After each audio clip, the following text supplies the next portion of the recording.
I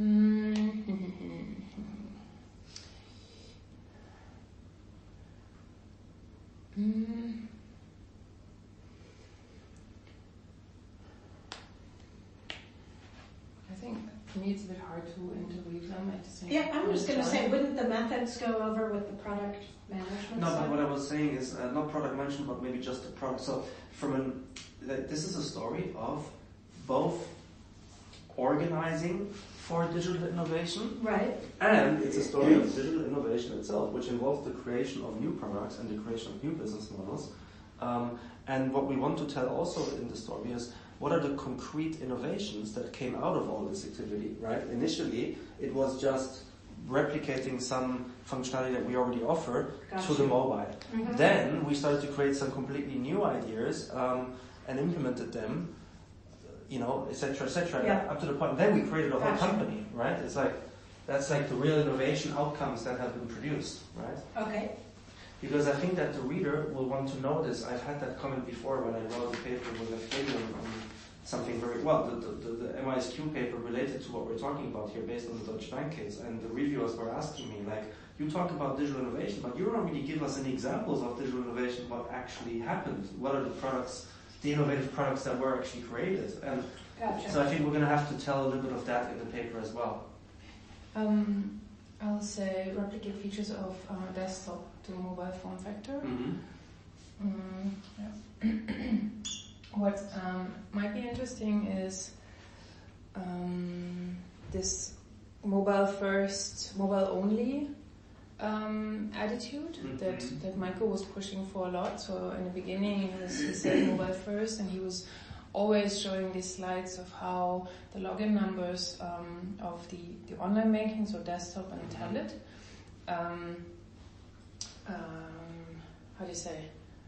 went down versus the mobile numbers going up. So there was this, he was always saying it's the mobile moment when there's more logins via mobile. And at that point, at some point we only designed for the mobile, with the fingerprint login, with the smartwatch. I think that's very important. Mobile first is a very standard terminology used. So mobile first approach to product design. I think that's key.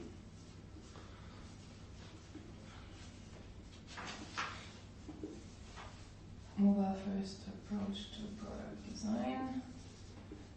It's really putting yourself into the shoe of the mobile connected customer and thinking that there's no other device other than the mobile, and now design something from scratch for the mobile and not just replicate what you have from the desktop, bring it over to the mobile, right? So it's like really reconceiving or redesigning, rethinking kind of from that perspective. Yeah, and also turning into mobile only. And what are the concrete product innovations that came out of this? Like, you mean the features? Yeah. Well, in terms of real product, features or more than features. I mean, fingerprint login. Also, these are the features, okay? But that was like this one Deutsche Bank app, right? So, do I understand correctly that over the whole course of time here, we had two innovations? One is the Deutsche Bank app for iOS, for Android, and the other thing is the new company that later was created. Okay. Yeah. So these are the two things, or is there more?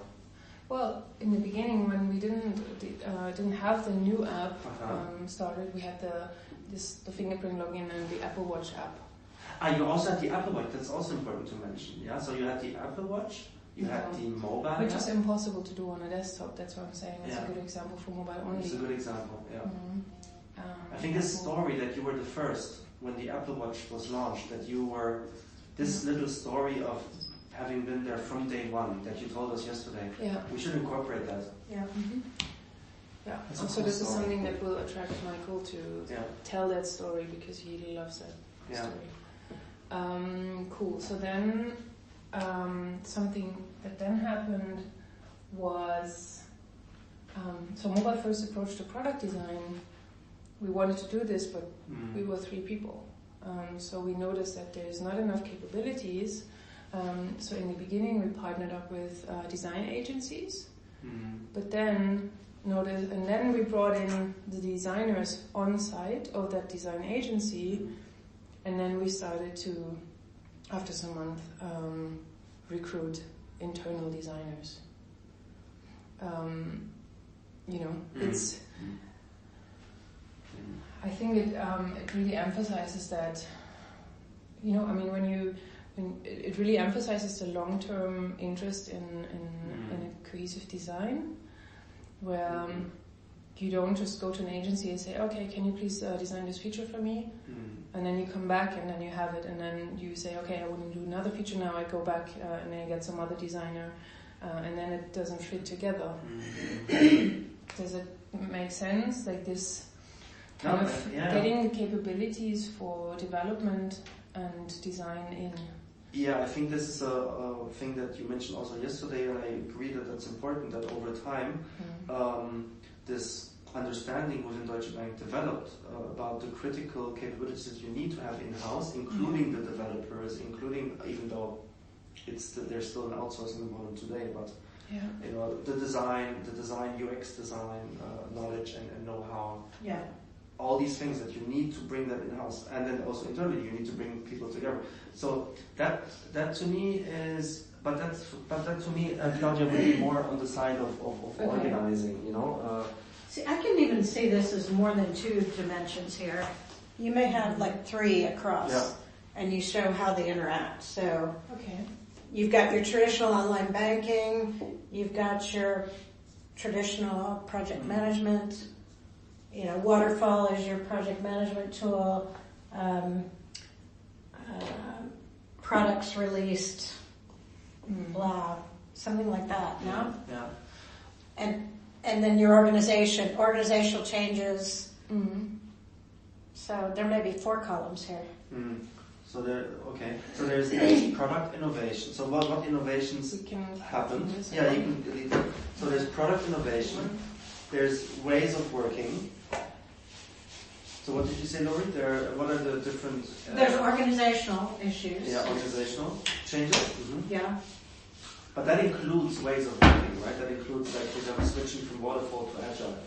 I don't think so. I mean, waterfall to agile, like, for instance, bringing designers in-house doesn't necessarily have anything to do with So we can call that, so there's organizational, and that would be, for example, bringing the designers in-house is more organizational. Then there's, let's say, the methodologies of how you work. Then there's the product innovations that you work on, or the product/business model innovations that you work on. So there's organization, there's methodology, there is product/business innovation. I'm sorry, what? Product/business innovation. Or just innovation. There's innovation, right? So then there's innovation. And then, what else did you say? You said there's a 4th. But I think that's the most important thing. Let me think. We have to think about our framework. Like, what do we want to convey? It's individual skills, individual mindset and skills. That's what we need to include here as well. We need to explain through the story how the individual mindset and the skills of the involved product managers, how that evolved over time. That's very important because we want to lead up to the framework. And we want to, at the end, we want to tell a story of the evolution of this. Actually, that should be in the foreground. In the foreground of the whole story, but we can get there later, is the story of individual product managers like you, and how in a way, we need to tell a story of you. No, really. Like how you joined and how you started. So Michael Koch got you on board, right? And we tell the story of Claudia and how her learning has evolved in terms of the skills and, because that's the framework. Product manager capabilities? Yeah. Call it product manager capability. Or just role, the evolution of this role. Okay. Yeah, I think role is better because... And then the other things that we tell is just the context around it. Because of course, you don't develop the product manager role just by yourself as an individual, but you develop it because you're working on certain product innovations. Because you are working in some organizational context and you're enabled by a certain type of organizational structure, etc. So that kind of is more like the storytelling around. Yeah. But what we actually want to say is how this role understanding has evolved. Yeah. And as we tell that story, we need to build